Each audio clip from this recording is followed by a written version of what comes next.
We're really excited to have State Representative Ken Dunkin and Cook County Commissioner John Fritchey.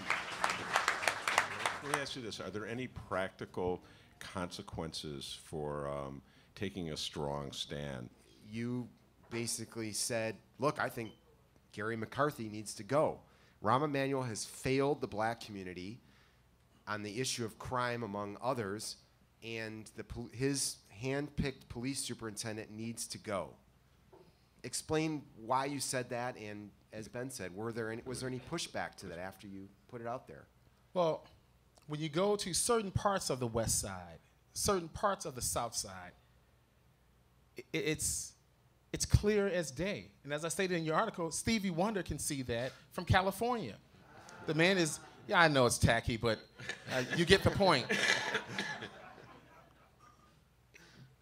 You can be an outsider and be effective, but don't be an outsider and not know what the hell's going on in the city that you're supposed to govern, especially when the city is on fire in certain parts. I think that every citizen deserves equal protection under the law.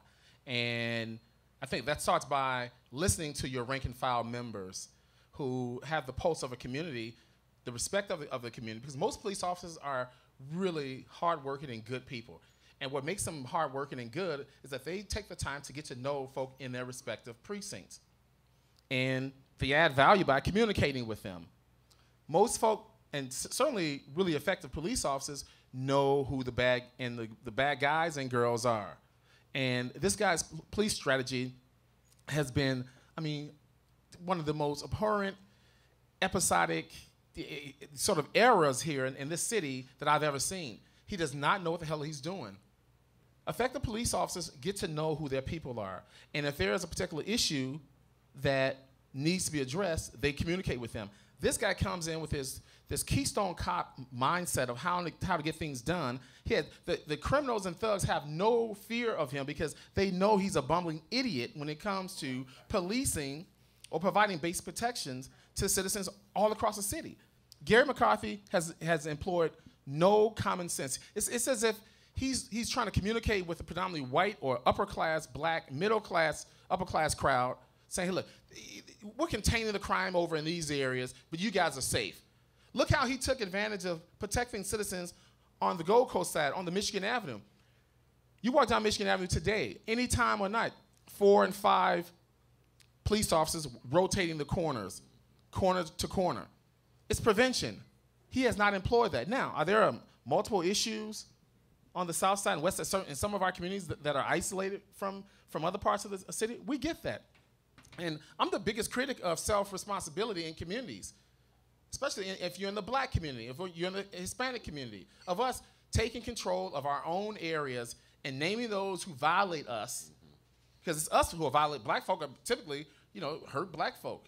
So we get that portion of personal and community responsibility, but we deserve, yet still, since we don't discriminate when it comes to paying taxes at the income level, at the sales level, or fees, basic protection and a strategy to fix this, something that he hasn't figured out in 4 years, and the mayor doesn't respect us enough to get rid of this clown?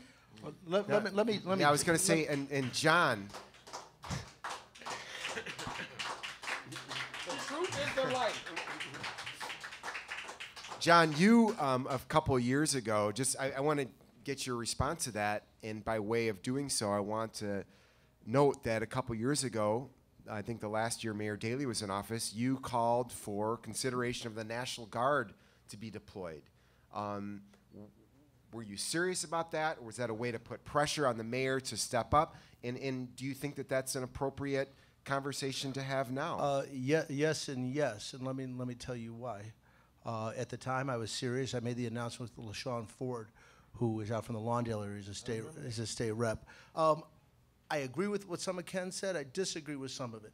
One of the problems that Garry McCarthy is facing is this. He can't badmouth his boss. On any given day, we're 2,000 police officers short. So where you used to have 2 people in a car, you've got 1. Where you used to have a beat officer, you've got an officer in the station house somewhere now.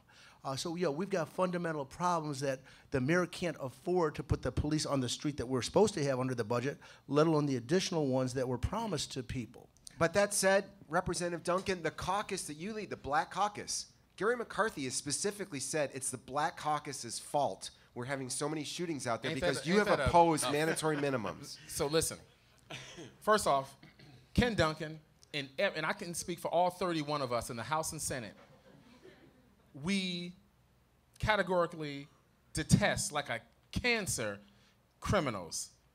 But we don't coddle criminals.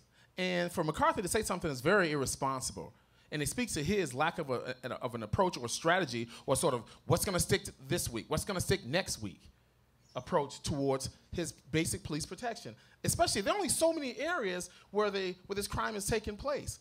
We know him, you know them, but he can't figure it out for some reason.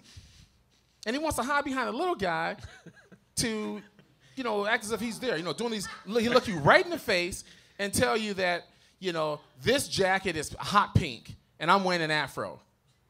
I mean, he's trying to protect his own self-interest, Garry McCarthy. They fired him in Newark, New Jersey. They got rid of him in New York, I think Baltimore and Boston.